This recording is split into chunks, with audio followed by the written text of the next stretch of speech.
सास ने पढ़ी कक्षा 12वीं।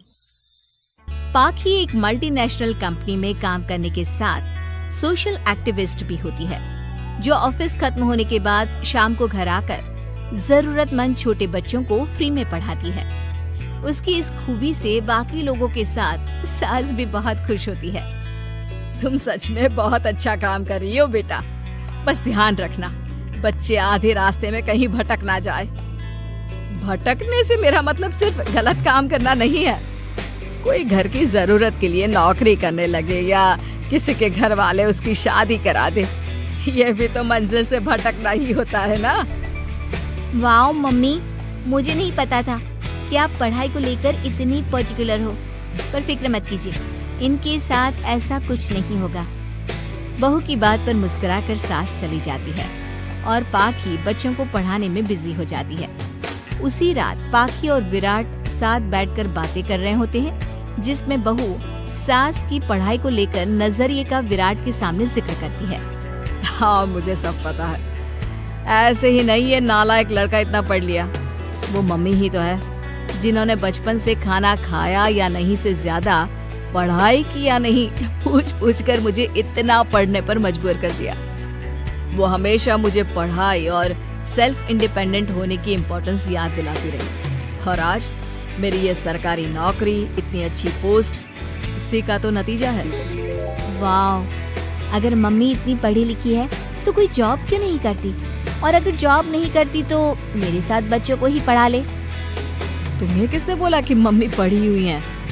उन्होंने तो अपनी 12th क्लास भी पूरी नहीं की। इससे पहले ही नाना जी ने मम्मी की शादी करा दी। शायद इसलिए पढ़ाई और अपने पैरों पर खड़े होने को लेकर उनकी सोच ऐसी है, क्योंकि वो खुद ये सब करना चाहती हो।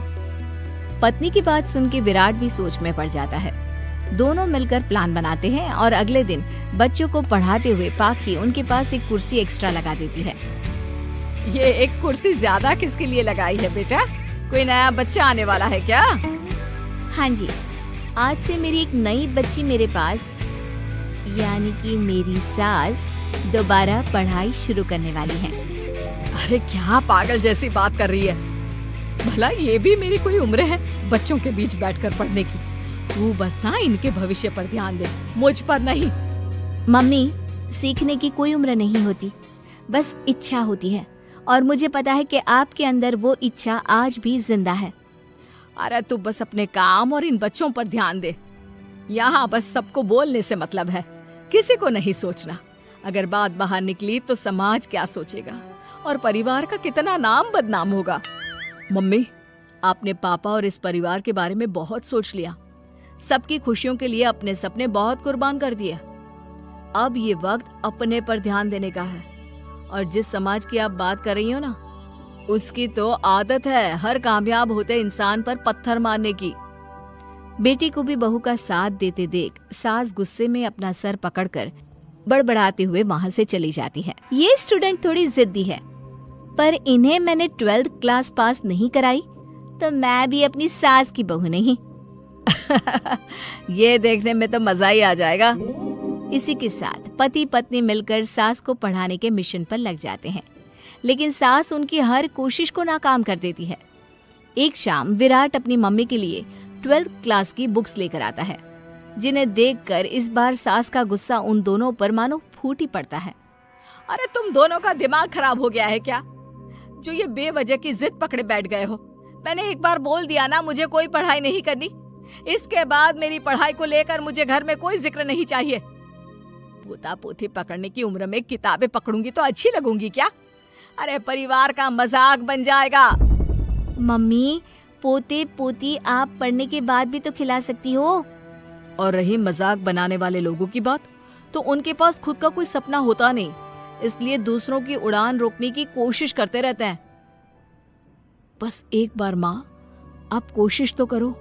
अगर अच्छा नहीं लगा तो हम दोबारा कभी नहीं बोलेंगे। बेटी की बात सुनकर माँ सोच में पड़ जाती है और ये सोचती है कि थोड़े दिन पढ़ लेती हूँ और उसके बाद पढ़ने में अच्छा नहीं लग रहा, ये बोलकर मना कर दूंगी। ऐसी प्लानिंग बनाकर वो पढ़ने के लिए तैयार हो जाती है। मौके का फायदा उठाकर तुरंत वे लोग सास का ओपन से 12th में एडमिशन करा देते हैं। मम्मी, आज से आपकी सारी जिम्मेदारी मेरी। अब तो आपका नाम टॉपर के लिस्ट में आने से कोई नहीं रोक सकता। ये मेरे सीधे बच्चे, इन्हें अंदाजा भी नहीं कि माँ का प्लान क्या है। पाखी सास को पढ़ाना शुरू करती है।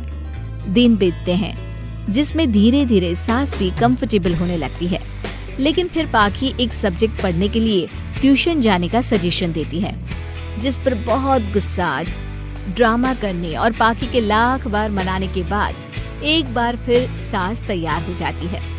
Thank you mummy. आपको नहीं पता कि आपका 12th क्लास पढ़ना हम दोनों के लिए कितना जरूरी है। अब ये सिर्फ आपका नहीं, हमारा सपना भी बन गया है। बहू की बात सुनकर सास अपने प्लान को लेकर सोच में पड़ जाती है। अगले दिन पाखी सास के साथ उन्हें ट्यूशन छोड़ने जा रही होती है, जहाँ रास्ते में पड़ोस की कुछ औरतें बैठी मिलती हैं। अरे वाह विराट की मम्मी, तुम्हारा इस उम्र में पढ़ाई का कौन सा भूत जाग गया? बहू को बोलो कि पोता पोती दे दे और बच्चों के साथ खेलो। अरे क्या उनके बीच बैठकर अपनी खिल्ली उड़वाने चल पड़ी? आंटी जी, जब सरकार या भगवान ने सीखने की कोई उम्र नहीं रखी तो आपको क्या दिक्कत है? अरे देखो तो जरा, बहू की जुबान कैसे कैंची जैसे चल रही है। अब सास घर संभालने की जगह इन सब चीजों पर ध्यान रखेगी तो बहू के तो ये हाल होनी ही है ना। देखा बहू, इसलिए बोलती थी, अरे खाली दिमाग वालों से बहस नहीं करनी चाहिए, क्योंकि वो जब भी मुंह खोलेंगे गू ही बोलेंगे। उदाहरण तो तुमने अभी देख लिया। वैसे बहन, मैं तो अपना सपना पूरा कर लूंगी, लेकिन क्या यहाँ बैठकर पंचायत करने के अलावा तुम लोगों का कोई दूसरा सपना भी है? सारी औरतें चुप हो जाती हैं और सास बहू चले जाते हैं। अब सास के अंदर पढ़ने की इच्छा जाग उठती है और वो अपना प्लान छोड़ मन लगाकर पढ़ाई करना शुरू कर देती है। देखते ही देखते 1 साल बीतता है और बोर्ड एग्जाम शुरू हो जाते हैं। मम्मी, एग्जाम के लिए जाने से पहले जल्दी से ये दही शक्कर खा लो। अरे चल पागल, ये सब बच्चों के लिए होता है।